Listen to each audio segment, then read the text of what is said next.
तो ये आपके लिए आसान है कि कठिन है? अब सवाल सुन लीजिएगा। आसान इसलिए क्योंकि आप तो इन सारे खेमों में रहे हैं, आप इनकी हर दुखती नब्ज को जानते हैं, आप इनकी वीकनेस को भी जानते हैं, आप इनकी स्ट्रेंथ को भी जानते हैं। एंड देन या फिर ये आपके लिए खतरनाक है, थोड़ा परेशान करने वाला है कि बहुत बड़ी ताकतें हैं, आप कैसे लड़ पाएंगे? बड़ी ताकत तो मैं किसी को नहीं मानता हूँ, डरता मैं किसी से नहीं हूँ। वो बड़ी ताकत कुछ नहीं है। कठिन इसलिए है कि समस्या बड़ी है। बिहार वो राज्य है जिसको ज्यादातर दलों ने, नेताओं ने न सुधर पाने वाला राज्य मानकर छोड़ दिया है। ऐसा नहीं है कि बिहार को लेकर मैंने पहले कांग्रेस के नेतृत्व से चर्चा नहीं की होगी या भाजपा से बात नहीं करी होगी, या जब जो उनके साथ काम किया है, बिहार तो हमेशा से दिल में रहा है, हमेशा उसकी बात करी है। नीतीश से भी बात किया होगा, लालू जी से भी बात किया होगा। हर व्यक्ति कहीं ना कहीं आके कहता है कि अब इससे ज्यादा बिहार नहीं सुधर सकता है, ठीक है अब जितना हो रहा है इतना ही बहुत है, अब इससे ज्यादा क्या ही सुधरेगा।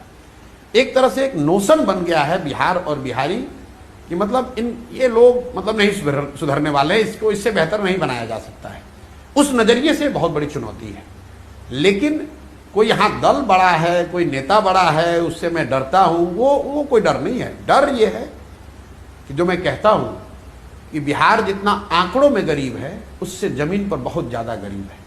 जब मैं देखता हूँ अपनी आंख से तो डर लगता है कि क्या कभी इन लोगों को की जिंदगी को हम लोग सुधार पाएंगे। इतना पीछे छूट गए हैं, कैसे आगे जाएंगे, वो डर है। इतने बच्चों की पढ़ाई की व्यवस्था कैसे होगी, वो डर है। लेकिन ये डर इस बात का नहीं है कि कौन कितनी जाति का है, कि कौन हमको चुनाव में हरा देगा। कोई चुनाव में नहीं टिकने वाला। अब देखिएगा, डर ये है कि अगर लोगों ने इतनी आशा, इतने विश्वास से जिता दिया, आपको जिम्मेवारी दे दी, तो इसको सही कैसे किया जाए, डर उस बात का है। अच्छा, आपको बीजेपी की बी टीम कहा जाता है, छुपी हुई, कि वो पैसा देते हैं, उन्होंने आपको ये जगह दे दी है, जगह एज इन बिहार की पृष्ठभूमि दे दी है। इसमें कितनी सच्चाई है? देखिए, ऐसा है कि ये कौन लोग कह रहे हैं, ये कहने वाले लोग हैं राजद वाले। हाँ। क्यों कह रहे हैं? क्योंकि उनके पास एक ही लीवर है, भाजपा का डर, ताकि मुसलमान उनको वोट देता रहे। मैं बार बार इसीलिए मुसलमानों को किरासन तेल कहता हूं, क्योंकि उनको मालूम है कि हमने मुसलमानों के लिए कुछ किया नहीं है।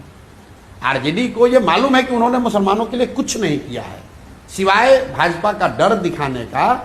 मुसलमानों के लिए आरजेडी ने कुछ नहीं किया है, ना विकास के तौर पर, ना राजनीतिक भागीदारी के तौर पर, ना भाजपा को हराने के तौर पर। कुछ नहीं किया, वो भाजपा को हरा भी नहीं पाए।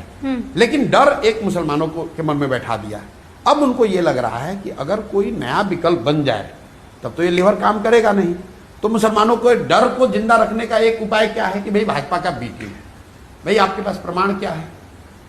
आपके पास प्रमाण क्या है? लोग कहते हैं भाई इनके पास पैसा बहुत है। हाँ। इतना अभियान चलाने के लिए पैसा कहां से आ रहा है? दूसरा, कुछ लोग कहते हैं भाई इनको ईडी सीबीआई वाले क्यों नहीं पकड़ रहे? यही तो दो बात है। तो भाई ईडी सीबीआई ने तो सोनिया गांधी को भी नहीं पकड़ा है अभी तक, तो क्या वो भी भाजपा की बी टीम है? महिलाओं का सम्मेलन था, आप महिलाओं के इतने बड़े समूह के